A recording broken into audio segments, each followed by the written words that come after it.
남편의 핸드폰을 수리점에서 찾은 그날, 유나의 완벽했던 세상은 산산조각이 났습니다. 유나는 조심스럽게 집 안으로 들어섰다. 사과나무 밭으로 둘러싸인 아담한 별장이었다. 서울 근교의 한적한 전원주택 단지에 위치한 시어머니 혜진의 공간이었다. 아름답고 그림 같은 곳이었다. 이곳의 땅값은 결코 저렴하지 않았지만 유나의 남편, 아니 곧 남편이 될 민주는 가족을 위해 무엇도 아끼지 않았다. 어머니의 꿈이었던 정원 딸린 집을 선물해 줄 능력도 충분했다. 솔직히 유나는 시어머니 앞에서 늘 마음이 불편했다. 비단 함께 있을 때뿐만이 아니었다. 지금처럼 그녀가 곁에 없을 때조차 혜진의 공간에 들어서면 유나는 썩 유쾌하지 않은 감정을 느꼈다. 마치 허락도 없이 남의 집에 몰래 들어온 범죄자가 된 기분이었다. 물론 허락 없이 온 것은 아니었다. 오히려 민준의 부탁 때문이었다. 그는 전날 밤 자신의 핸드폰을 수리점에서 찾아 어머니의 별장에 놓아달라고 간곡히 부탁했다. 혜진과도 이야기가 된 상태였다. 혜진 자신은 오늘 친구를 만나러 다른 도시로 떠나 집에 없을 예정이었다. 하지만 민주는 급한 출장을 가야 했고 하필이면 고장나 수리를 맡겼던 이 핸드폰에 출장에 필요한 중요한 정보가 많이 저장되어 있었다. 혜진의 별장은 공항으로 가는 길목에 있었다. 민준이 사무실에서 바로 이곳에 들러 핸드폰을 챙겨 공항으로 가기에 아주 편리한 동선이었다. 그래서 오늘 아침 그는 아내에게 부탁을 했던 것이다. 자기야, 안녕. 수화기 너머로 남편의 명랑한 목소리가 들려왔다. 유나는 놀랐다. 이렇게 이른 시간에 민준에게서 전화가 올 줄은 몰랐다. 아침은 사무실에서 가장 바쁜 시간이다. 보통은 점심시간이 가까워져야 통화를 하곤 했다. 물론 민준에게 그럴 시간이 있을 때의 이야기지만. 안녕. 무슨 일이야? 목소리가 왜 그렇게 들떴어? 보통 이렇게 일찍 전화 안 하잖아. 내가 사랑하는 사람 보고 싶어. 전화할 자격도 없나? 유나는 미소 지었다. 온몸에 따스한 기운이 퍼져나갔다. 민준의 존재는 언제나 그녀에게 그런 영향을 미쳤다. 지금 그는 마치 그들의 연애 초반처럼 행동하고 있었다. 유나를 향한 그의 눈빛이 아직 열정으로 불타오르던 그 시절처럼 가끔씩 예전의 민준이 돌아와 유나를 세상에서 가장 행복한 여자로 만들어주곤 했다. 보고 싶었어? 당연하지. 묻는 말이야. 그런데 부탁할 게 하나 있어. 오늘 점심에 시간 괜찮아? 응. 물론이지. 유나가 확신에 차서 대답했다. 당연히 그녀는 시간이 있었다. 민준과 그의 배려 덕분에 그녀는 거의 1년 반 동안 일을 하지 않고 있었다. 그가 그렇게 하라고 강력히 주장했다. 대형 쇼핑몰 식품 코너에서 불만 가득한 손님들을 상대하는 일은 이제 그만 막말을 듣지도 피곤해 지쳐 허리가 끊어질 일도 없을 거야. 12시간 교대 근무를 거의 내내 서서 버티는 게 보통 일이 아니었다. 민주는 유나를 그 힘든 일상에서 구해줬고 유나는 아직도 그 사실이 완전히 믿기지 않았다. 알고 보니 인생은 쉽고 흥미롭게 그리고 밝고 즐겁게 자신을 위해 살 수도 있는 것이었다. 민주는 점심에 유나가 시간이 있어야 할 일이 있다고 했다. 아마도 또 다른 긴 출장을 앞두고 데이트 신청을 하려는 것이리라. 예전처럼 카페나 레스토랑에서 사랑하는 사람과 시간을 보내고 싶을 것이다. 그런 일이 있은 지 오래되었다. 유나와 민주는 아직 혼인신고를 하지 않았지만 벌써부터 일상과 권태에 잠식당하는 느낌이 들 때가 있었다. 잘 됐다. 시간 괜찮다니 다행이네. 민주는 분명 미소 짓고 있었다. 그럼 나를 위해 뭐 좀 해줄 수 있어? 뭐든지. 유나는 진심으로 대답했다. 그리고 바로 그 순간 그녀는 실망감을 맛봐야 했다. 모든 것이 그녀가 꿈꿔왔던 것과는 전혀 달랐다. 민주는 얼마 전 커피를 쏟아 고장났던 핸드폰을 출장에 꼭 가져가야 한다고 말했다. 그 핸드폰은 서비스 센터에 있었고 오늘 아침 그곳에서 수리가 끝났으니 찾아가도 좋다는 연락이 왔다고 했다. 그런데 난 시간이 전혀 없어. 민준이 설명했다. 출장 가기 전에 끝내야 할 일이 너무 많아. 집에 들를 시간도 없어. 사무실에서 바로 공항으로 갈 거야. 엄마 별장 거실 테이블 위에 핸드폰 좀 놔줘. 내가 공항 가는 길에 들러서 가져갈게. 별장 열쇠 어디 있는지 알지?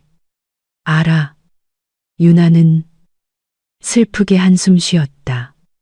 그녀는 전혀 다른 말을 듣고 싶었지만 어쩔 수 없었다. 이것이 바로 민준과 같은 대기업 비즈니스맨의 삶이었다. 이런 바쁜 생활이 큰 기회와 화려한 삶에 대한 대가인 것이다. 내가 핸드폰 회사로 가져다 줄게. 유나가 제안했다.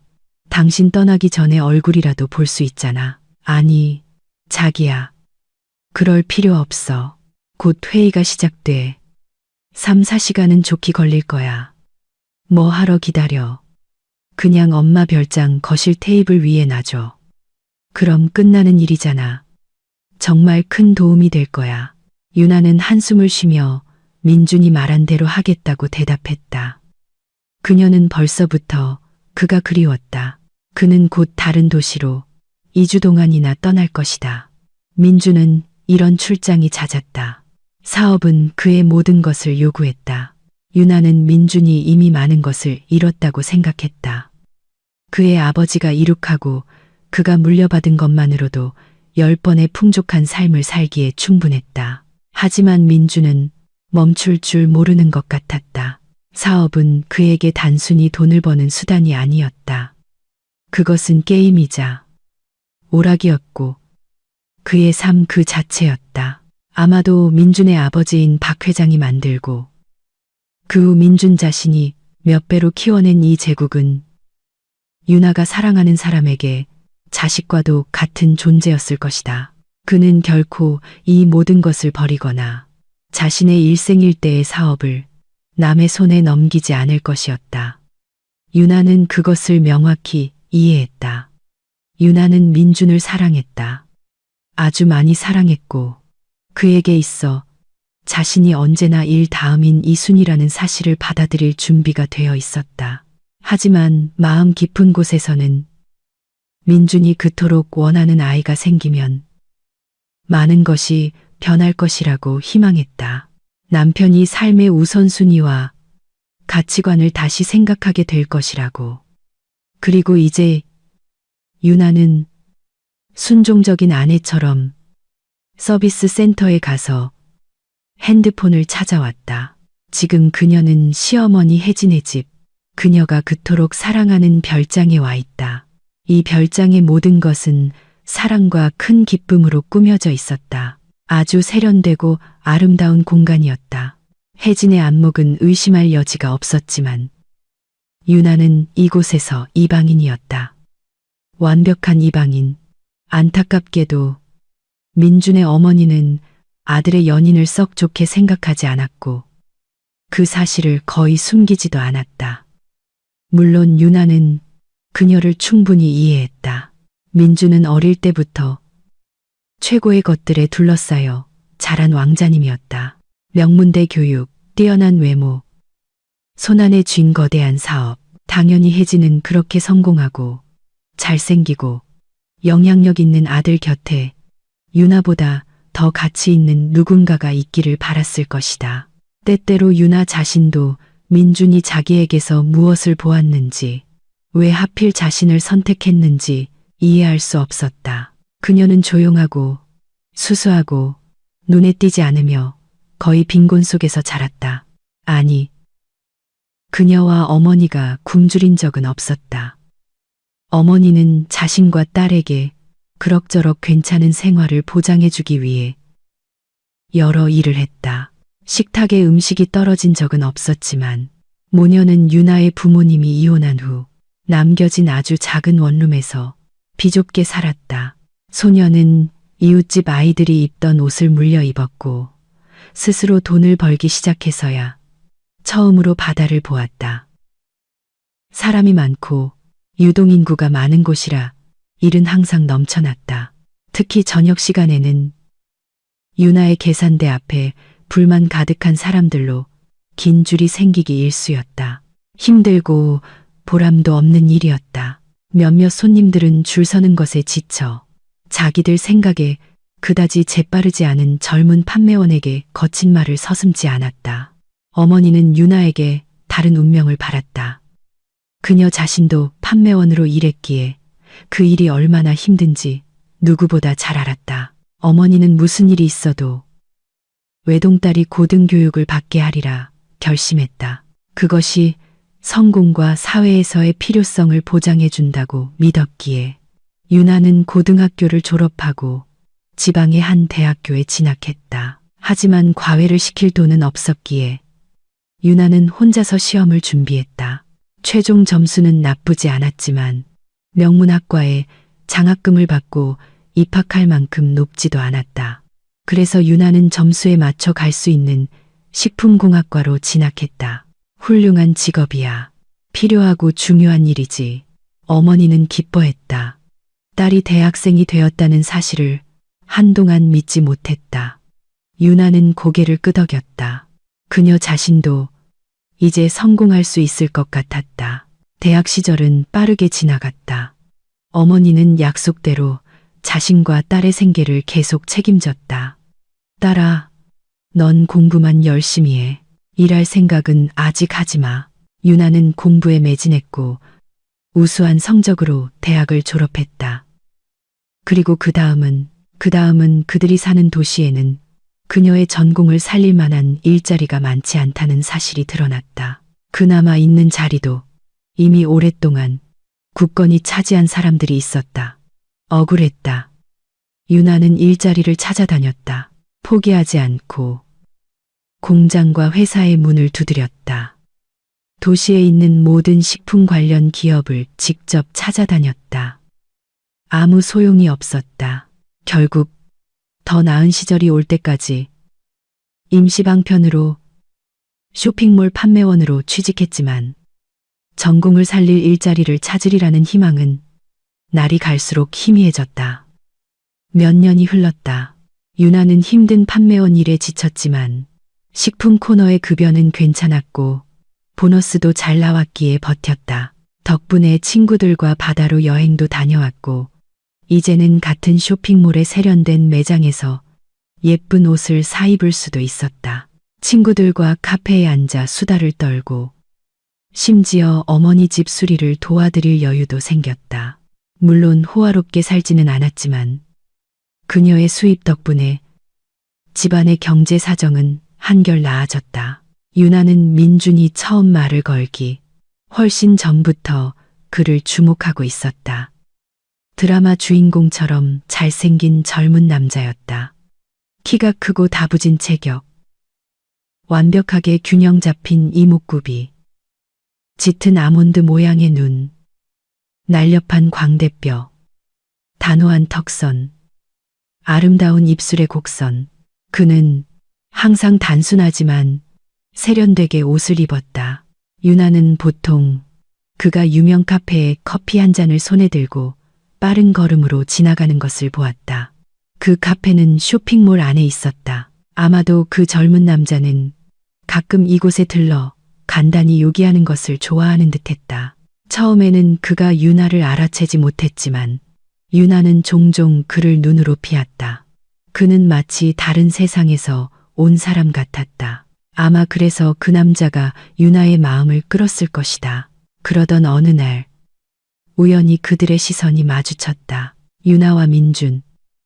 그때는 아직 그의 이름도 몰랐지만 그들 사이에는 투명한 유리벽이 있었다. 그들은 서로를 잘 볼 수 있었다. 젊은 남자는 살짝 미소 짓는 것 같았다. 유나는 얼굴이 귀밑까지 빨개졌다. 그 후로 그들은 유리벽을 사이에 두고 그렇게 시선을 교환했다. 젊은 남자는 바삐 걸어가면서도 꼭 유나에게 시선을 던졌고 그녀는 거의 항상 부끄러워했지만 기분은 좋았다. 아주 좋았다. 유나는 그 남자에 대해 많이 생각했다. 그는 누구일까? 무슨 일을 할까? 어디로 늘 저렇게 서두를까? 젊은 남자는 항상 혼자 나타났다. 유나는 자신이 그의 마음에 든 것 같다고 생각했다. 우연히 처음 눈이 마주친 후로 그가 그녀의 매장 근처에 더 자주 나타나는 것 같기도 했다. 하지만 유나는 자신이 존재하지 않는 호감을 상상하고 있을 수도 있다는 것을 알았다. 그저 착각일 가능성도 배제할 수 없었다. 그렇지 않다면 다른 몇몇 남자들처럼 그 젊은 남자도 벌써 그녀에게 다가와 인사를 건네려 했을 것이다. 유나는 자신이 꽤 매력적인 외모를 가졌다는 것을 알고 있었다.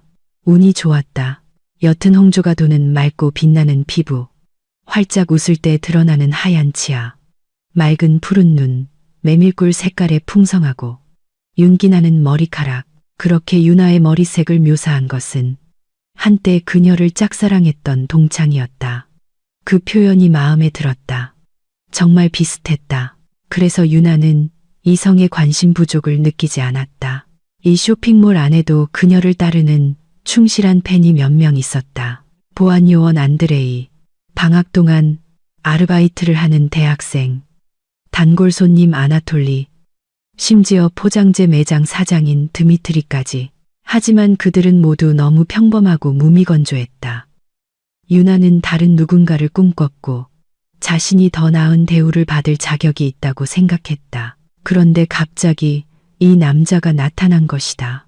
너무나 잘생기고 어딘가 이 세상 사람 같지 않으며 매우 진지하고 무언가에 열중하는 모습이 역력했다.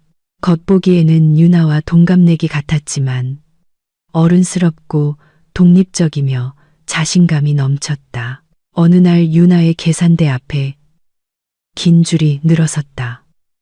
피크 타임이었다. 흔한 일이었다. 그런데 줄 맨 끝에 있던 술에 취하고 행색이 초라한 중년 남자가 갑자기 유나를 모욕하기 시작했다. 이봐, 왜 이렇게 꾸물거려? 사람들 기다리는 거 안 보여? 유나는 그 말을 못 들은 척했다. 이런 일에는 익숙했다. 사람들은 종종 이런 식으로 행동했다. 보통 서비스직 종사자들은 돈을 낸다는 이유로 이렇게 무례하게 행동해도 된다고 생각하는 고객들에게 시달리는 경우가 많았다. 거기 좀 빨리빨리 움직여. 남자는 계속했다. 그의 목소리는 쉬고 불쾌했다. 줄 서 있던 몇몇 사람들이 불쾌한 듯 소란의 원인을 쳐다봤지만 잠자코 있었다. 누군가는 엮이기 싫었고 누군가는 아마 유나에 대해 그 남자와 같은 생각을 하고 있었을지도 모른다. 유나는 계속 자기 일을 했지만 남자는 점점 더 난폭해지며 욕설을 퍼부었다. 왜 대답도 안 하고 엠뱅이처럼 굴어? 이 찬뜬소 같은 년아. 내가 계산대에 서서 도와줘. 이건 정말 모욕적이고 위험했다. 남자는 점점 더 명백하게 공격적인 태도를 보였다. 유나는 이 모든 손님들 앞에서 창피했다.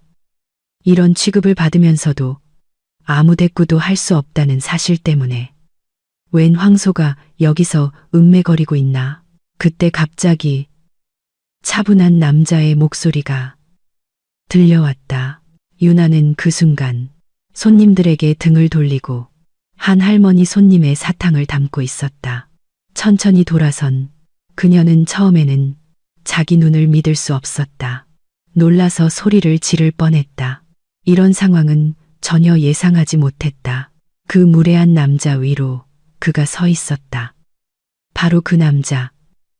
유나가 최근에 그토록 많이 생각했던 바로 그 젊은 남자였다. 유나는 처음에는 헛것을 본 것이라고 생각했지만 아니었다. 줄 서 있던 사람들도 흥미롭게 펼쳐지는 광경을 지켜보고 있었다. 뭐야, 할 말 다 했나? 젊은 남자가 눈에 띄게 겁먹은 난동꾼에게서 눈을 떼지 않고 차분하게 물었다. 아니, 내가 그냥 바빠서. 내가 도와주지. 속도를 붙여줄게. 그 말을 하며 젊은 남자는 유나를 괴롭히던 남자의 멱살을 잡고 침 돌려 세운 뒤 무릎으로 가볍게 아주 가볍게 밀었다. 그것만으로도 조금 전까지 기세등등하던 남자는 말 그대로 식품 코너에서 튕겨져 나갔다.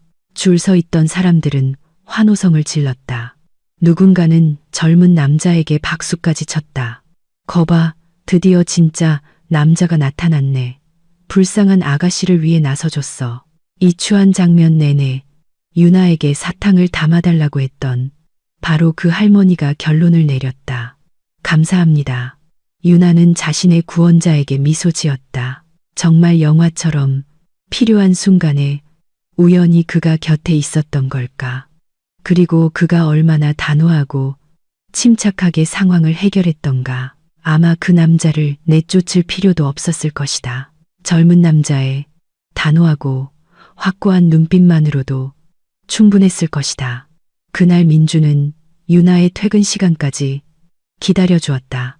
그는 심지어 상품 무게를 재고 현금을 받으며 유나를 도와주기까지 했다. 그렇게 일하는 과정에서 서로를 알게 되었다. 민주는 전혀 손에 닿지 않는 왕자님이 아니었다. 그는 유나에게 스스럼 없고 자연스럽게 대했다. 흥미롭고 심지어 감탄하는 눈빛으로 그녀를 바라보았다. 그는 너무나 신사적이고 배려심이 깊었다. 유나는 이미 오래전부터 그를 지켜보고 있었는데 민준이 그녀를 구해주고 술 취한 무례한 손님을 제압해 준 것이다. 다른 모든 사람들이 그의 도발적인 행동을 잠자코 지켜보고 있을 때 말이다. 이제 민준은 유나에게 영웅이었다. 퇴근 후 민준과 유나는 쇼핑몰 근처에 있는 공원을 산책했다. 그리고 민준은 유나를 집까지 바래다 주었다. 유나는 그를 자신의 동네로 데려가는 것이 조금 부끄러웠다.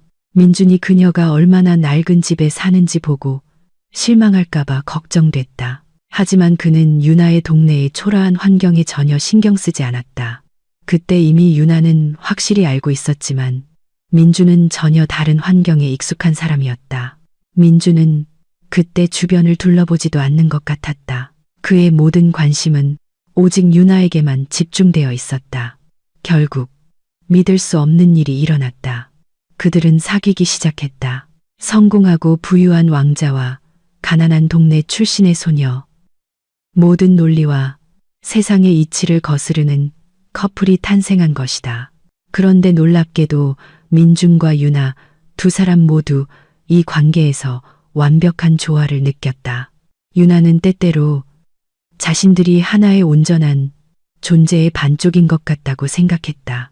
날이 갈수록 유나는 민준이 완벽하게 자신의 사람이라는 확신을 갖게 되었다. 민준은 꽤 큰 사업체를 운영하고 있었다. 위생도기 판매 회사 네트워크는 이미 돌아가신 아버지로부터 물려받은 것이었다. 민준은 아버지를 매우 존경했다. 그는 모든 면에서 아버지의 권위를 따랐다. 민준이 유나에게 아버지에 대해 이야기하는 것을 들으며 그녀는 그 사람이 사랑하는 이에게 얼마나 중요한 존재였는지 이해할 수 있었다. 민준의 아버지는 결단력 있고 똑똑하며 부지런한 사람이었다. 그는 근면함과 논리적 사고, 능력 덕분에 맨손으로 자신의 제국을 건설했다. 많은 사람들이 그를 존경하고 사랑했으며 민준은 모든 면에서 아버지를 닮고 싶어 했다. 유나는 민준의 아버지를 만나보지 못한 것이 아쉬웠다. 그는 몇 년 전 심장마비로 세상을 떠났다. 그렇게 뛰어난 사람을 만나보는 것은 정말 흥미로운 경험이었을 것이다. 어머니에 대해서는 민주는 좀 더 차분하게 이야기했다. 그녀는 평생 일한 적이 없었고 집안일을 돌보다가 오랜 치료 끝에 마침내 얻게 된 아들을 돌봤다. 민주는 부유하고 성공한 부모님에게서 늦게 태어난 아이였다. 아마 그래서인지 민준의 이야기에 따르면 어머니는 아들이 반항하고 아버지의 지지 아래 독립할 권리를 쟁취하기 전까지 청소년기까지 그를 과잉 보호했다고 한다. 지금도 마음만 먹으면 날 엄마의 보살핌이 필요한 아기처럼 만들려고 하실걸. 유나는 동의하며 고개를 끄덕였다. 그녀는 그런 유형의 여성을 알고 있었다. 하지만 민주는 강하고 똑똑하고 독립적인 사람이었다. 그를 마마보이로 상상하기는 어려웠다. 민주는 유나가 처음에 생각했던 것보다 나이가 많았다.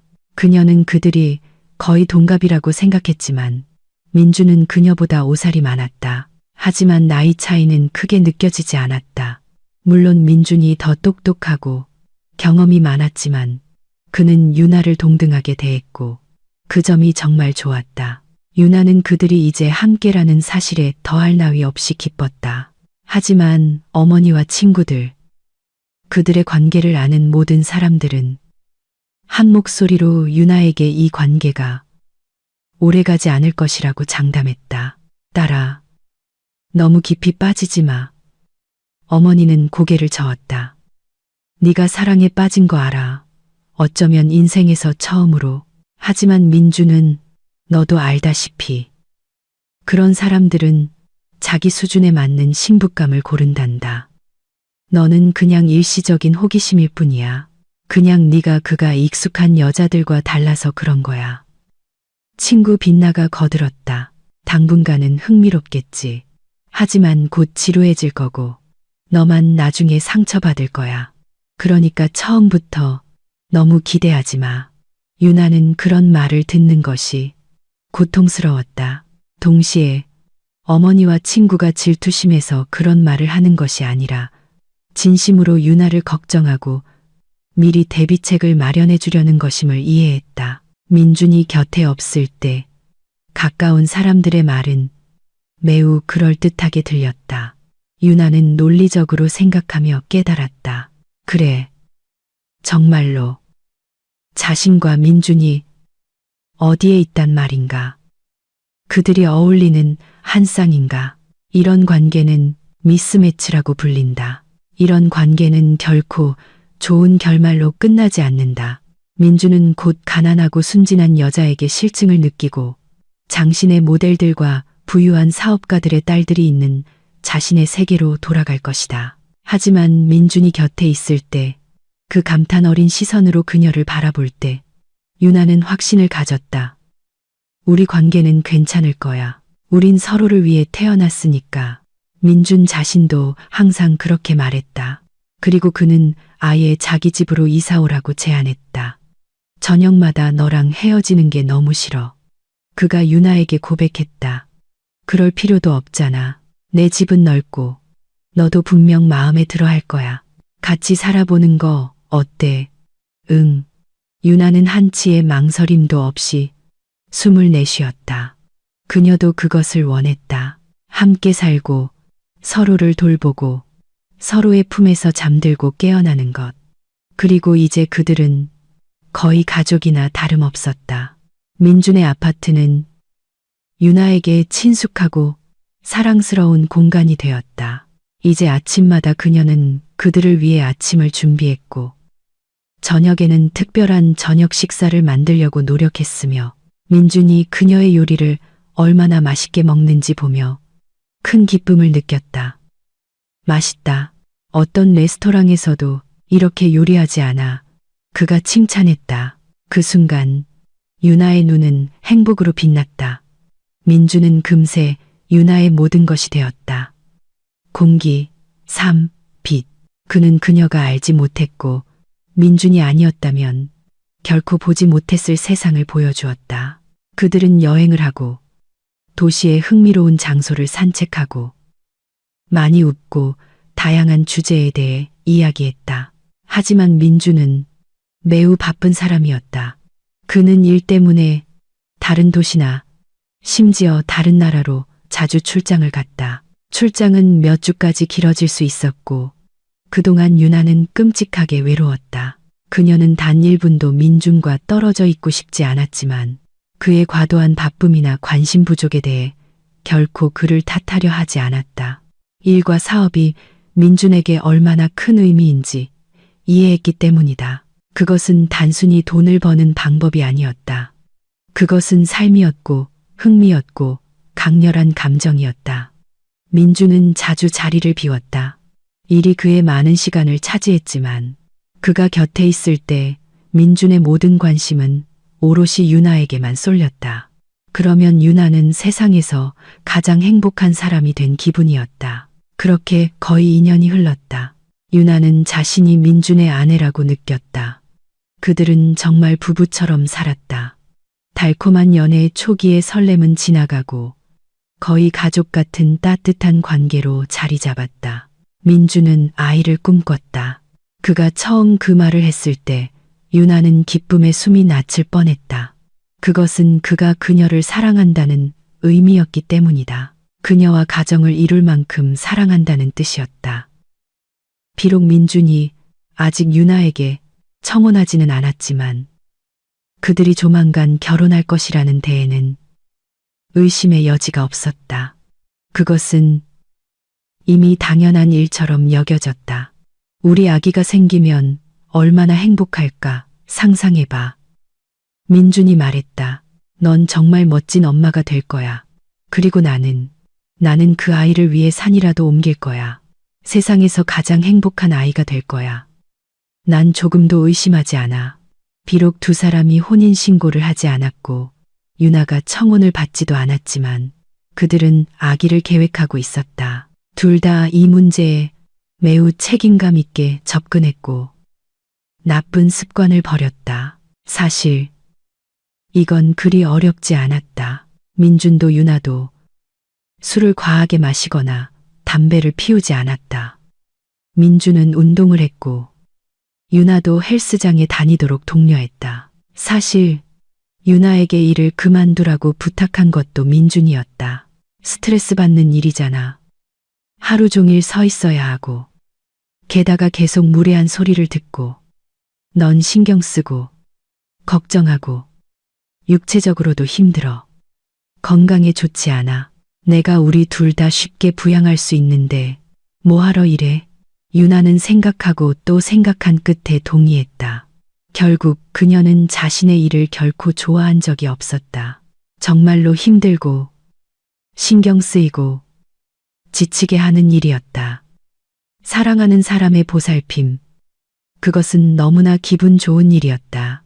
유나는 민준과 함께 있으면 마치 견고한 성벽 뒤에 있는 것처럼 느꼈다. 그는 그녀가 약하고 부드러워질 수 있도록 허락했다. 그와 함께하면서 삶은 더 쉽고 즐거워졌다. 이제 유나는 훨씬 더 큰 확신을 가지고 미래를 바라보았다. 민준을 만나기 전까지는 평생 시장에서 물건이나 팔아야 하고 더 이상 좋은 일은 일어나지 않을 것 같았다. 일상에 찌들고 잿빛 현실이 기쁨을 앗아갔다. 하지만 민준과 함께하면서 인생은 전혀 다른 색깔로 빛나기 시작했다. 사랑받고 보살핌받는 기분은 정말 좋았다. 민준은 그녀의 건강과 기분을 세심하게 챙겼고 사랑하는 사람의 삶을 더욱 즐겁게 만들어주려 애쓰는 모습이 감동적이었다. 그것은 무엇과도 바꿀 수 없는 가치였다. 민준은 그의 어머니 혜진에게 유나를 소개한 것은 그들이 함께 산 지 두어 달이 지났을 때였다. 어느 날 그냥 유나를 어머니 댁 저녁 식사에 초대했는데 유나가 거절할 수 없게끔 만들었다. 다른 건 몰라도 민준은 거절할 수 없는 제안을 하는 데는 선수였다. 그리고 어느 날 저녁 그들은 아름다운 2층짜리 단독주택, 유나가 부자들 나오는 드라마에서나 보던 그런 집에 와 있었다. 여기에는 심지어 하인들도 있었는데 물론 가사 도우미라는 다른 이름으로 불렸다. 유나는 미래의 시어머니와의 만남이 두려웠다. 혜진이 아들의 선택을 마음에 들어 하지 않을 것만 같았다. 결국 그렇게 되었다. 다만 이 나이 지긋하지만 매우 아름다운 여성, 날렵하고 고상한 이목구비에 완벽한 헤어스타일과 옅은 화장을 한 그녀는 너무나 교양이 있어서 유나에게 대놓고 나쁜 말을 하지는 않았다. 그녀는 마치 눈의 여왕처럼 지나치게 예의 바르고 차갑게 행동했다. 민주는 유나에게 그의 어머니가 독특한 사람이라고 미리 경고했다. 미리 말해두는데 엄마의 행동을 너무 마음에 담아두지 마. 좀 쌀쌀맞은 분이야. 항상 그랬고, 지금도 그래. 우리 아버지와는 다르지. 아버지와는 친구 같은 관계였는데. 하지만 엄마도 좋은 분이야. 너희 둘도 친해질 거야. 다만 시간이 좀 걸릴 뿐이지. 혜진과 처음 만난 후 유나는 어떻게 그녀와 언젠가 친구가 될 수 있을지 상상조차 할 수 없었다. 혜진은 유나를 적대적으로 바라보았고 짧고 차갑게 말했으며 주로 아들에게 말을 걸었다. 아들의 여자친구는 마치 존재하지 않는 사람처럼 무시했다. 어떤 비꼬는 말이나 비난은 없었지만 진심 어린 대화도 이루어지지 않았다. 그 후로도 별반 달라지지 않았다. 유나와 혜진은 가끔 만났지만 민준의 어머니는 여전히 아들의 여자친구를 예비 며느리로 받아들이지 않았다. 그리고 그들이 아이를 계획하고 있다는 것을 알았을 때 그녀는 결국 한마디 하지 않을 수 없었다. 왜? 아직 일러. 너희 둘 다 젊잖아. 그런 결정을 내리기 전에 서로를 더 잘 알아봐야 해. 이 말을 하면서 혜진은 주로 유나를 바라보며 그녀에게 말을 걸었다. 유나는 그 메시지를 완벽하게 이해했다. 혜진은 자신의 아들, 자신의 후계자, 자신의 금쪽 같은 아들이 유나 같은 여자와 얽히는 것을 원하지 않았다. 자신의 유일하고 사랑하는 아들을 위해 혜진은 더 적합한 상대를 원했다. 이건 아주 예상했던 일이었지만 그렇다고 해서 덜 상처받는 것은 아니었다. 그날 저녁 유나는 민준의 어깨에 기대어 울었다. 기분이 끔찍했다. 그는 사랑하는 이를 달래며 머리카락을 쓰다듬었다.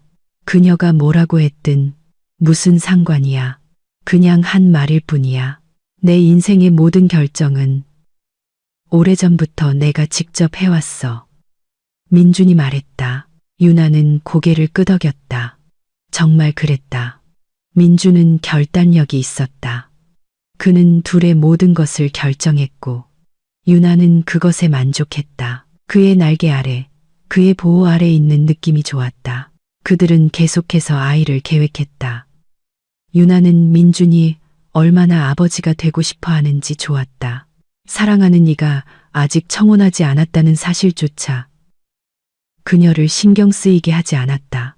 우리가 서두를 게 뭐 있어. 민준이 어느 날 말했다. 나에게 혼인신고는 그냥 형식일 뿐이야. 있든 없든 상관없어. 아이가 생기면 그때는 다른 문제지. 그때는 해결해야 할 서류 작업이 많을 거야. 바로 그때 도장이 필요하게 되겠지. 유나는 언제나처럼 민준의 말에 동의했다. 그는 더 나이가 많고 경험이 많았다. 그는 무엇이 최선인지 알고 있었다. 유나는 사랑하는 사람의 의견에 전적으로 의지했다. 그녀는 스스로 어머니가 될 준비가 되었다고 느끼지 않았다. 유나는 때때로 자신이 아직 어린아이라고 생각했지만 민준이 그것을 너무나 원했고 아버지가 되기를 그토록 꿈꿨기 때문에 유나는 자신을 돌봐주고 자신을 위해 그토록 많은 것을 해주는 사랑하는 사람을 행복하게 해주고 싶다는 마음이 간절했다. 하지만 아이는 좀처럼 생기지 않았다. 유나는 비싼 의료센터에서 종합 검사를 받았다. 예전에 가끔 그곳을 지나치거나 차로 지나갈 때면 그곳은 마치 우주선처럼 환상적이고 손에 닿지 않는 존재처럼 보였다. 그 센터는 너무나 호화로워 보여서 이곳에서의 치료와 진료는 아주 부유한 사람들만 이용할 수 있다는 것이 분명했다. 그리고 이제 유나 자신도 그 의료센터의 환자가 되었다. 아니, 오히려 고객에 가까웠다. 유나를 머리부터 발끝까지 검사하고 분석하고 가장 정교한 장비로 그녀의 몸을 연구하며 문제를 찾았다. 하지만 이 모든 검사는 아무런 결과도 내놓지 못했다. 유나는 완전히 건강했다. 모든 것이 정상입니다. 최종 상담에서 의사가 요약했다. 흠잡을 데가 전혀 없네요. 완전히 건강하십니다. 몸 기능이 시계처럼 정확하게 작동하고 있는데 사실 젊은 나이에는 이게 정상이죠. 그런데 왜 임신이 안 되는 걸까요? 말하기 어렵군요. 어쩌면 남성 요인이 작용할 수도 있습니다. 남편분도 검사를 받으셨나요? 유나는 고개를 저었다. 민주는 문제의 원인이 유나에게 있다고 생각했다. 그는 너무나 확신에 차 있었기 때문에 유나 역시 문제가 자신에게 있다고 믿게 되었다. 의사의 진단은 그녀를 당황하게 했다. 남성 요인이거나 아니면 궁합이 맞지 않거나 혹은 아직 때가 오지 않았을 수도 있습니다. 그런 경우도 있어요. 의사는 고개를 저었다. 남편분도 저희 클리닉에서 검사를 받아보시길 권합니다. 그러면 모든 것이 더 명확해질 겁니다. 하지만 민주는 유나에게서 의사의 제안을 듣고 화를 냈다. 말도 안 돼. 난 아무 문제 없어. 내 검사 결과도 완벽해. 다른 의사를 찾아봐야겠어. 언제 검사를 받았어? 유나가 놀라 물었다. 전에 누구랑 아기 가질 계획이라도 있었어. 민주는 어딘가 당황한 듯 미소를 지으며 바로 대답하지 못했다. 잠시 무언가 생각에 잠긴 듯 했다. 아니, 누구와도 아이를 계획한 적 없어. 그냥 내 친한 친구 중에 진우라고. 기억나. 내가 너한테 많이 얘기했잖아. 유나는 고개를 끄덕였다. 정말로 민주는 진우를 자주 언급했다. 그들은 어릴 때부터 친구였다. 하지만 진우와도 다른 친구들과도 민주는 유나를 소개해주지 않았다.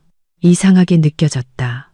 하지만 다른 한편으로는 민준의 끝없는 출장과 많은 일 때문에 그럴 시간도 별로 없었다. 그들은 유나와 함께 보내는 시간도 부족한데 그걸 민준의 친구들과 나눌 수는 없었다. 아무튼 진우는 결혼했어.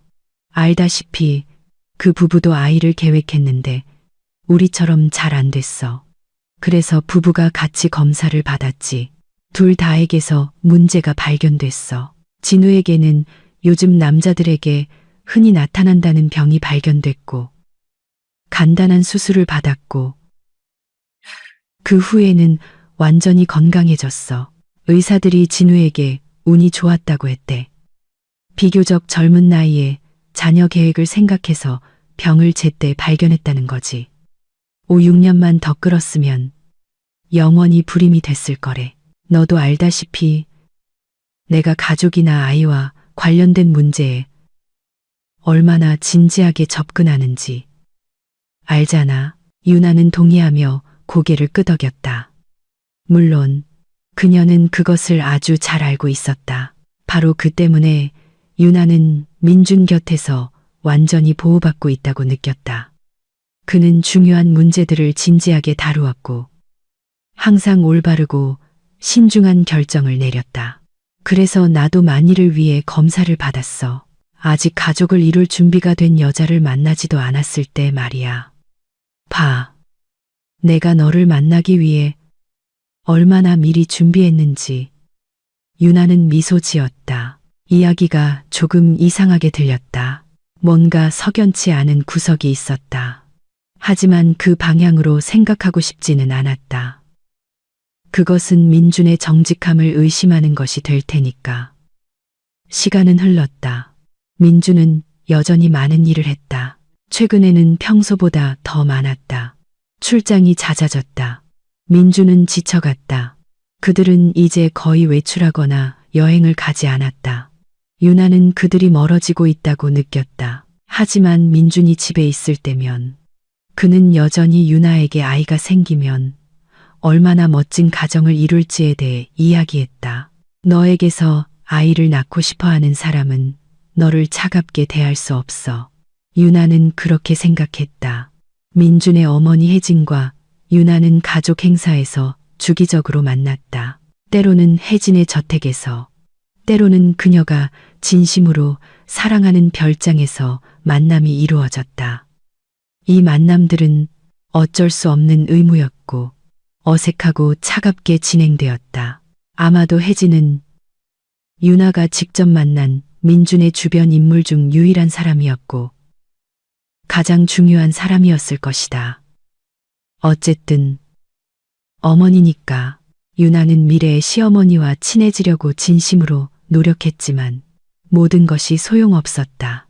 혜진은 마치 자신과 유나 사이에 벽을 세운 것 같았다. 유나는 모든 것을 이해했다. 그녀는 많은 것을 받아들이고 견딜 수 있었다. 혜진은 당연히 아들의 선택에 불만이 있었고, 유나가 없을 때 아들에게 자주 그 사실을 이야기했을 것이다. 물론 그녀는 자신의 외아들을 위해 더 유리한 상대를 꿈꿨을 것이다. 모든 것이 그녀의 계획대로 되지 않았다. 교양 있고 현대적인 사람으로서 혜진은 자제하며 아들을 너무 압박하지 않으려 했고, 예비 며느리에게 자신의 진짜 감정을 노골적으로 드러내지 않으려 애썼다.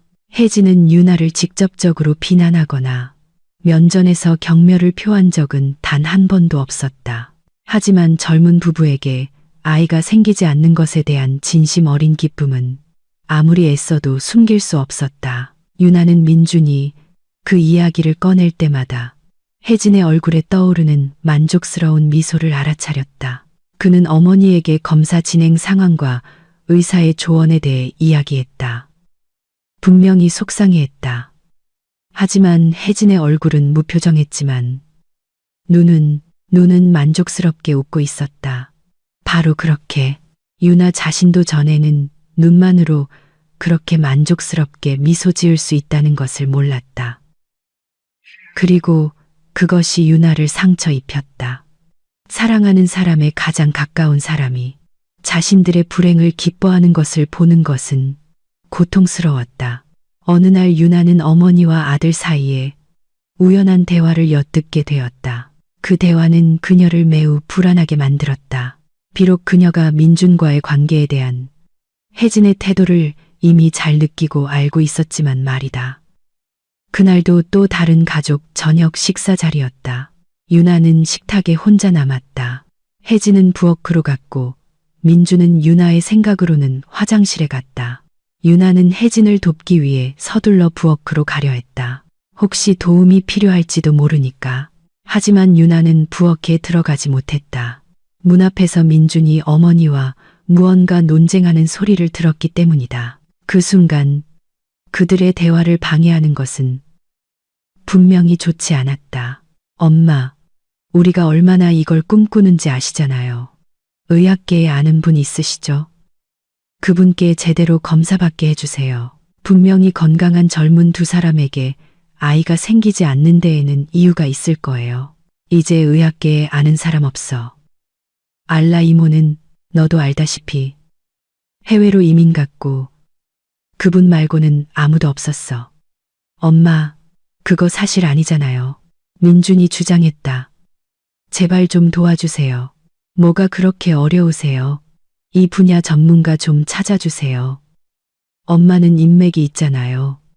저 이 아이가 정말 필요해요. 그 아이는 너한테 필요한 게 아니야. 혜진이 의미심장하게 고개를 저었다. 저한테도 필요해요.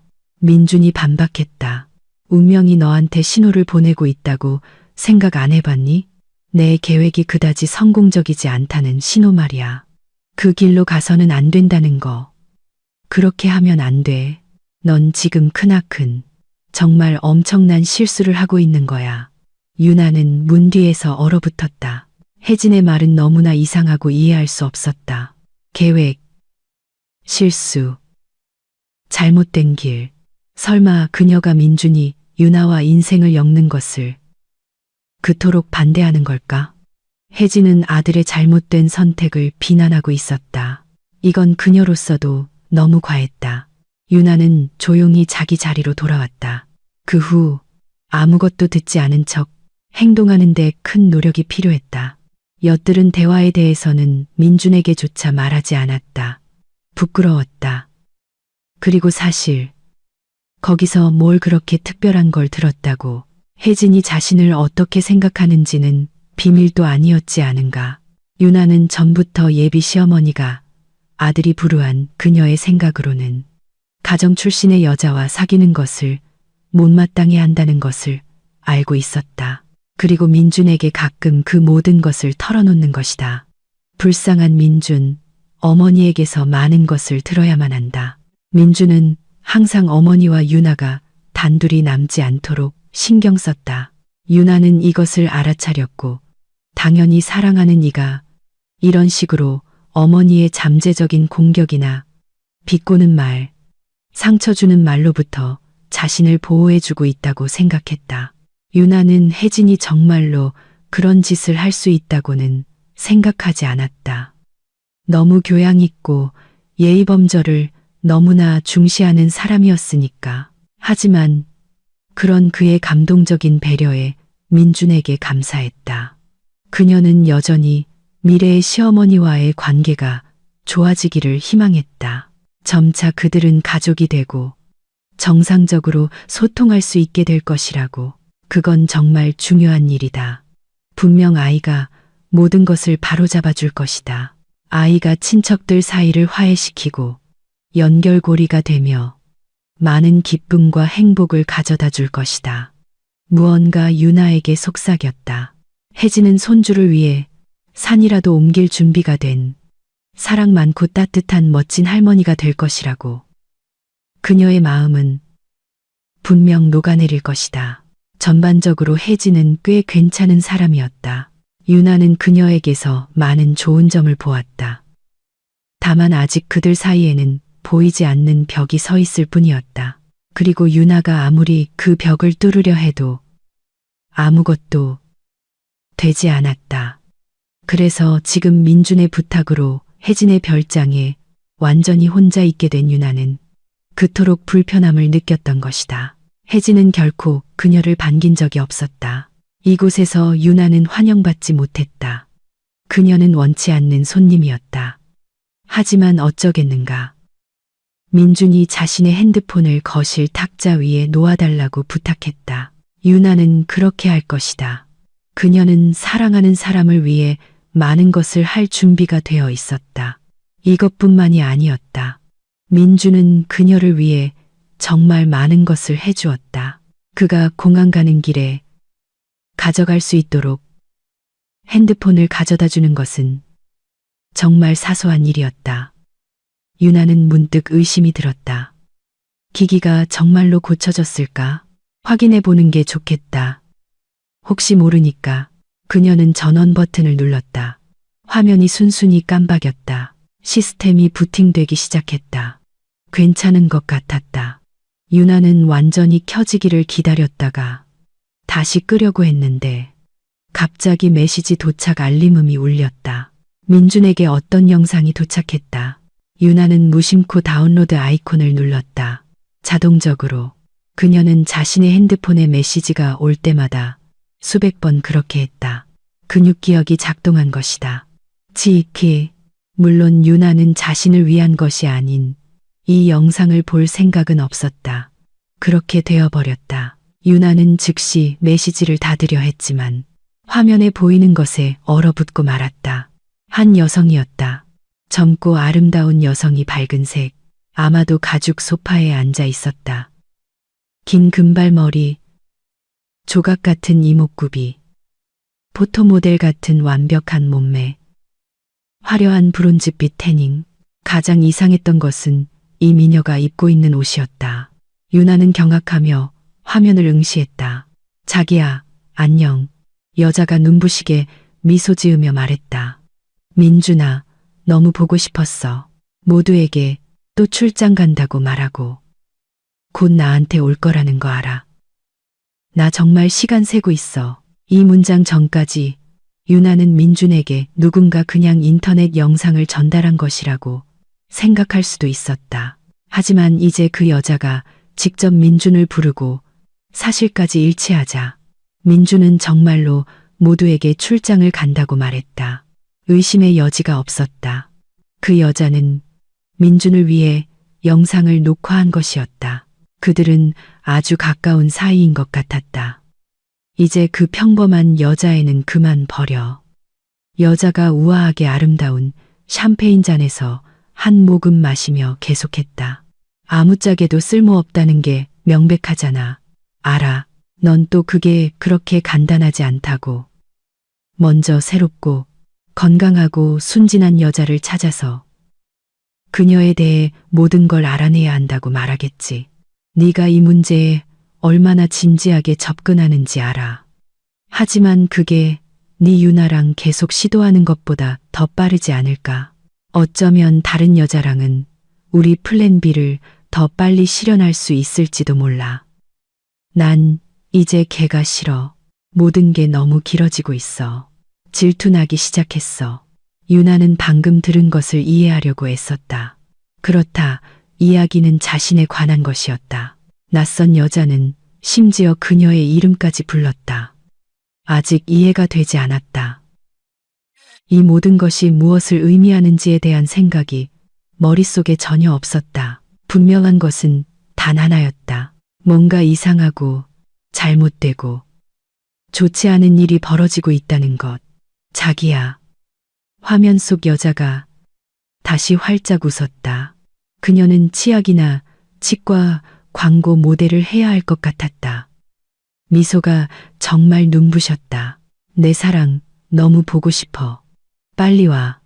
우리 직접 만나서 다 얘기하자. 여기서 영상이 끊겼다. 유나는 팔을 뻗어 핸드폰을 들고 정지된 화면을 바라보았다. 광고 속에서 나온 듯한 아름다운 여성. 가느다란 손가락에 우아한 샴페인 잔을 들고 있는 모습. 그녀는 누구일까? 민준에게 누구일까? 도대체 무슨 일이 벌어지고 있는 걸까? 보아하니 빅토리아와는 이미 만난 모양이네.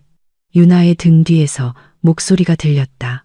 유나는 급히 돌아섰고 혜진과 눈이 마주쳤다. 그녀 역시 핸드폰 화면을 보며 왠지 모르게 미소 짓고 있었다. 하지만 그 미소는 즐거운 것이 아니라 오히려 불안해 보였다. 죄송해요. 제가 여기 있는 건 그냥 민준 씨 핸드폰 가져다 주러 온 거예요. 공항 가는 길에 가져간다고 해서요. 놔달라고 부탁해서. 유나는 마치 범죄 현장에서 잡힌 것처럼 허둥댔다. 바로 그 순간 그녀는 그렇게 느끼고 있었다. 내 비행기가 취소됐어. 혜진이 설명했다. 아니, 7시간 연착됐지. 그래서 그냥 집에 돌아오기로 했어. 공항에서 뭘 하겠어. 게다가 여기서 멀지도 않고. 유나는 고개를 끄덕였다. 혜진은 오늘 친구를 만나러 떠날 예정이었지만 비행기가 연착되어 돌아왔고 자신의 별장에서 유나를 발견한 것이다. 그것도 하필이면 민준을 위한 영상을 보고 있는 이런 순간에 비키가 뭐라고 하던. 혜진이 갑자기 핸드폰을 가리키며 물었다. 아마 또 민준이한테 아부 떨고 있었겠지. 걔는 민준이가 그런 걸 얼마나 좋아하는지 알거든. 그분을 아세요? 유나가 놀라 물었다. 그녀는 솔직한 대답을 기대하지 않았지만 혜진은 대답했다. 알고 말고. 차라리 평생 모르고 안 봤으면 좋았겠지만 뭐 어쩔 수 없지. 민준이의 애인이야. 아니, 애인이라고 하면 오히려 네가 더 가깝겠네. 혜진이 한숨을 쉬며 유나를 동정 어린 눈빛으로 바라보았다. 그녀의 시선에서 처음으로 따뜻하고 인간적인 무언가가 읽혔다. 네? 무슨 말씀인지 하나도 모르겠어요. 넌 애인도 아니지. 혜진이 무언가 결심한 듯 한숨을 쉬었다. 좋아. 내가 다 말해줄게. 민준이가 이것 때문에 나한테 화낼 거 알아. 하지만 이 모든 걸 잠자코 지켜보는 것도 더는 못하겠어. 무엇을 지켜본다는 말씀이세요? 유나가 힘없는 목소리로 물었다. 지금 일어나고 있는 일 말이야. 네가 안 됐어. 넌 착한 아이인데 그들은 널 이용하려는 거야. 너 걔한테서 도망쳐야 해. 빠르고 멀리. 내가 도와줄게. 무슨 일이 일어나고 있는 건데요? 긴 이야기야. 처음부터 시작해야 해. 그래야 네가 다 이해할 거야. 그리고 혜진은 맨 처음부터 아들의 탄생부터 이야기를 시작했다. 민주는 오랫동안 기다려온 아이였다. 그는 성공한 사업가 박진우 회장과 그의 아내이자 주부인 혜진 사이에서 태어났다. 부부는 오랫동안 후계자를 얻지 못했다. 혜진에게 건강 문제가 발견되었기 때문이다. 진우는 아내를 사랑했다. 아주 많이 사랑했고 모두가 그것을 인정했다. 많은 사람들이 그에게 더 젊고 건강한 여자와 결혼하라고 조언했지만 그는 들으려고도 하지 않았다. 그는 전 세계의 의사, 클리닉, 의료센터를 찾아다니며 사랑하는 아내를 검사하고 치료했다. 그리고 마침내 부부가 40이 되었을 때 그는 태어났다. 부모 모두의 기쁨과 행복.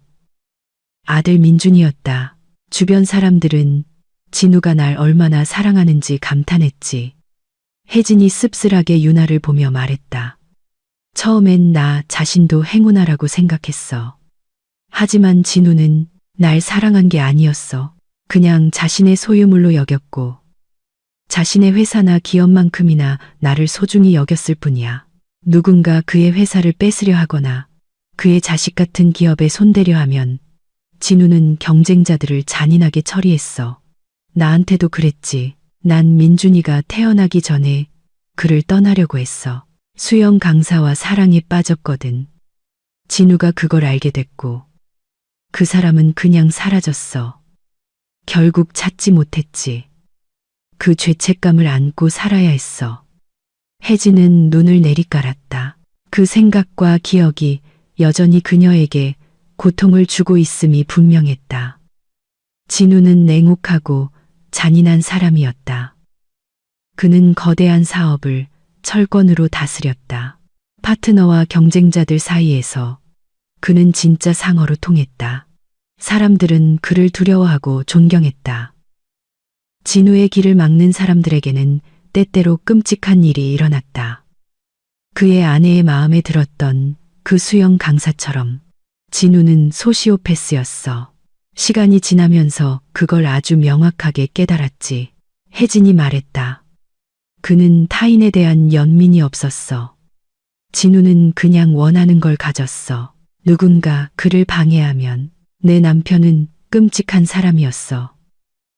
그걸 깨달았지만 너무 늦었지. 그는 날 떠나게 두지 않았을 거야. 혜진은 그런 사람에게서 아이를 원하지 않았다. 그녀는 아이가 아버지의 유전자를 물려받아 똑같이 끔찍한 사람이 될까봐 몹시 두려워했다. 하지만 민준이가 태어났을 때 난 물론 그냥 행복했어. 혜진이 미소 지었다. 아이들이란 그건 설명할 수도 없어. 너도 나중에 알게 될 거야. 혜진은 민준이를 착하고 공감 능력 있는 아이로 키우려 애썼지만 진우는 언제나 그의 어머니보다 아들에게 훨씬 더 큰 영향을 미쳤다. 민준이는 아주 어릴 때부터 아버지를 따랐다. 아버지를 존경하고 그에게 감탄했다. 나는 그들이 아마 같은 부류라는 걸 봤고 그게 나에게 고통을 줬어. 하지만 내가 뭘 할 수 있었겠어. 아들과 많은 대화를 나눴지. 책을 읽고 영화를 보고 주인공들의 행동에 대해 토론했어. 노력했어. 아주 많이. 하지만 본성은 어쩔 수 없더라. 민주는 건강하고 잘생기고 똑똑하게 자랐다. 그는 결단력 있는 성격을 가졌다. 아버지는 자신의 이른 죽음을 예감이라도 한 듯 그를 일찍부터 사업에 참여시켰다. 진우는 사무실에서 심장마비로 사망했다. 혜진은 안도의 한숨을 내쉬었다. 해방감을 느꼈다. 진우는 평생 그녀를 감옥에 가둬둔 것 같았다. 혜진은 떠날 수 없었다. 남편이 만족하도록 특정 방식으로 행동해야 했다. 그렇지 않으면 혜진은 남편이 어떤 짓을 할 수 있었는지 생각조차 하고 싶지 않았다. 민준이 사업의 수장이 되었다. 아직 아주 젊은 그였지만 모든 일이 놀랍도록 쉽고 올바르게 풀려나갔다. 그는 아버지로부터 공격적인 사업 방식을 물려받았다. 이제 그 역시 동료, 파트너, 경쟁자들로부터 두려움과 존경을 받았다. 혜진은 곧 아들이 아버지와 같은 괴물로 변할까봐 두려워했다. 그러던 중 민주는 본사 한 부서장의 비서로 입사한 비키라는 여자와 사랑에 빠졌다. 비키는 놀라울 정도로 아름다웠지만 민준이 그녀에게 끌린 것은 분명 외모 때문만은 아니었다. 그는 비키를 만나기 전에도 아름다운 여자들에게 둘러싸여 있었다. 그를 사로잡은 것은 다른 무언가였다. 비키는 처음부터 그를 이해했어. 그의 모든 장점과 단점을 이해하고 받아들였지. 친엄마인 나조차도 민준이의 어떤 성격은 참을 수 없어서 정기적으로 지적하는데 말이야. 하지만 비키는 그들은 정말로 하나의 온전한 존재의 두 반쪽처럼 서로를 조화롭게 보완했어. 그런 일이 일어나기도 해. 혜진은 기뻤다. 그녀는 아들이 그런 깊은 감정을 느낄 수 있다면 그리 가망이 없는 것은 아니라고 생각했다. 소시오패스는 사랑하지 않는다. 그들에게 여자는 소유물과 같다. 진우와 혜진의 관계가 그랬다. 하지만 민주는 진심으로 비키를 사랑했고 그녀의 행복을 위해 애썼다. 혜진은 젊은이들을 보며 기뻐했다. 비키는 변덕스럽고 제멋대로였다. 그녀는 종종 민준을 조종했다. 혜진은 물론 이 모든 것을 알아차렸지만 그녀는 빅토리아가 있다는 사실에 감사했다. 왜냐하면 혜진이 그토록 걱정했던 그녀의 아들 민준이 진정으로 사랑에 빠졌기 때문이다. 그들은 결혼했다. 지금도 부부 사이다. 네? 그때까지 침묵하던 유나가 외쳤다. 그는 당신을 속였어요. 그녀 때문이었죠. 그건 그녀의 아이디어였어요. 그들 둘 다 정상이 아니에요. 결국엔 그걸 깨달았죠. 그래서 서로에게 끌린 거예요. 두 명의 소시오패스. 민준과 빅토리아는 결혼했고 한동안 꽤 행복하게 살았다. 하지만 비키는 아이를 몹시 원했다. 민준도 후계자를 꿈꿨다. 하지만 아무 일도 일어나지 않았다. 검사 결과 빅토리아는 어머니가 될 생각조차 할 수 없다는 것이 밝혀졌다. 선천적인 질병으로 인해 임신 가능성이 조금도 없었다. 보육원에서 아이를 입양할 수도 있었지. 혜진이 말했다. 내가 그들에게 그렇게 조언하기도 했고 직접 제안하기도 했어. 하지만 그들은 자신들의 아이, 가문의 대를 이을 아이가 필요했어. 대리모를 이용할 수도 있었지만 비키는 그 생각을 즉시 거부했어. 그녀의 생각에 아름답고 건강한 아이는 오직 사랑하는 어머니에게서만 태어날 수 있다는 거야. 어디서 그런 헛소리를 읽었는지. 인공적으로 잉태된 아이들은 삶에서 행복하고 성공할 수 없다는 둥. 비키는 현대의학의 도움으로도 자신의 아이를 가질 수 없었다. 아이는 오직 민준과 다른 누군가의 아이일 수밖에 없었다. 그들이 부모가 될 다른 기회는 없었다.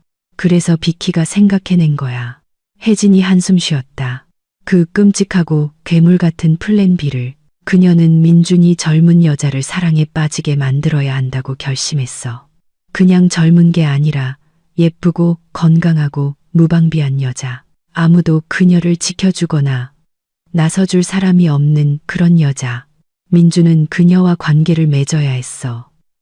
그 관계에서 아이가 태어나야 했지. 민준의 아이. 사랑에 빠진 행복한 여자에게서 태어난 아이는 빅토리아의 생각에 그 아이에게 가산점을 더해줄 것이었지. 그 다음엔 어떻게 됐을까요? 아직도 모르겠니? 혜진이 한숨을 쉬었다. 민준이는 돈과 인맥이 있어. 그는 자기 아이를 소송으로 되찾아 데려갔을 거야. 그와 비키는 멋지고 건강한 아기를 얻게 됐을 거고 너나 네 자리에 있었을 다른 희생자는 평생 동안 네 아이가 너 없이 어딘가에서 자라고 있다는 사실을 알며 고통받았을 거야. 두 명의 무정하고 무자비한 사람들에게 양육되면서 말이야. 고통받으면서도 아무것도 할 수 없었겠지. 그건 끔찍해요. 믿을 수가 없어요. 끔찍하지만 불행히도 그건 엄연한 사실이야. 혜진이 한숨 쉬었다. 민준과 비키는 오래전부터 서울에 살고 있어. 그의 사업 대부분이 거기에 있지. 그래서 민준이가 그 소위 출장이라는 걸로 그렇게 자주 떠나는 거야. 오히려 출장은 여기에 오는 거고 거기는 일, 행복한 삶. 그리고 그가 모든 것을 바칠 준비가 된 사랑하는 아내가 있는 곳이지. 비키는 보아하니 이미 그를 재촉하고 있는 것 같네. 너한테 질투하기 시작했어. 유나는 말없이 혜진을 바라보았다. 왠지 모르게 그녀의 말을 즉시 믿었다. 부엌에서 엿들었던 아들과 어머니의 대화가 떠올랐다. 그들은 그때 어떤 계획에 대해 이야기하고 있었다. 아이에 대한 민준의 집착이 생각났다.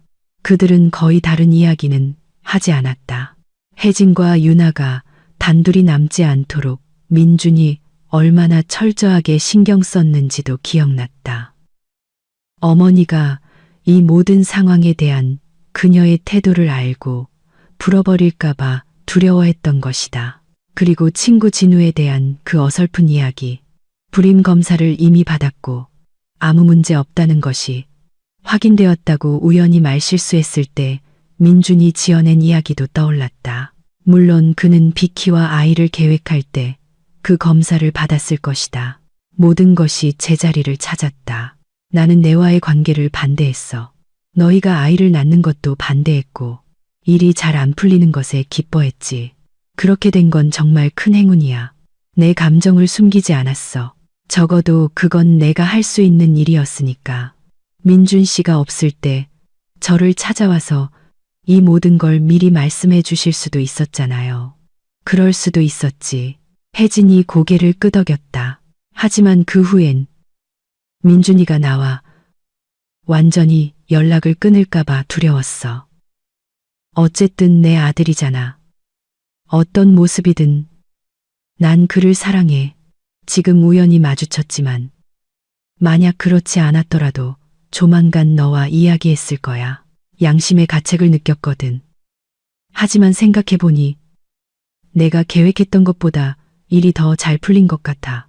내가 이 영상을 보지 않았다면 내가 이 이야기를 해줬을 때 날 믿었을까? 유나는 생각에 잠겼다. 아마 믿지 않았을 가능성이 높았다. 시어머니가 마음에 들지 않는 며느리를 아들과 떼어놓으려고 또 수작을 부린다고 생각했을 것이다. 이제 저 어떻게 해야 하죠? 유나가 거의 속삭이듯 말했다. 무서워요. 내가 도와줄게. 유나는 이제 바닷가 도시에 살고 있었다.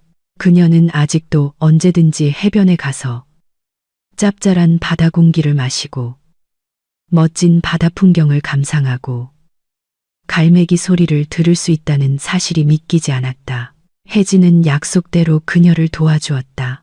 먼저 아는 의료진에게 연락해 유나에게 임신이 불가능하다는 진단을 내리게 했다. 민주는 자신의 플랜 B가 실패했고 그렇게 많은 시간을 헛되이 보냈다는 것을 깨닫고 격분했다. 그는 몹시 화를 냈다. 하지만 유나 곁에 오래 머물지는 않았다. 또 다른 출장을 떠났고 멀리서 유나에게 전화해 그들의 관계가 끝났다고 통보했다. 그녀는 더 이상 그에게 흥미로운 존재가 아니었다.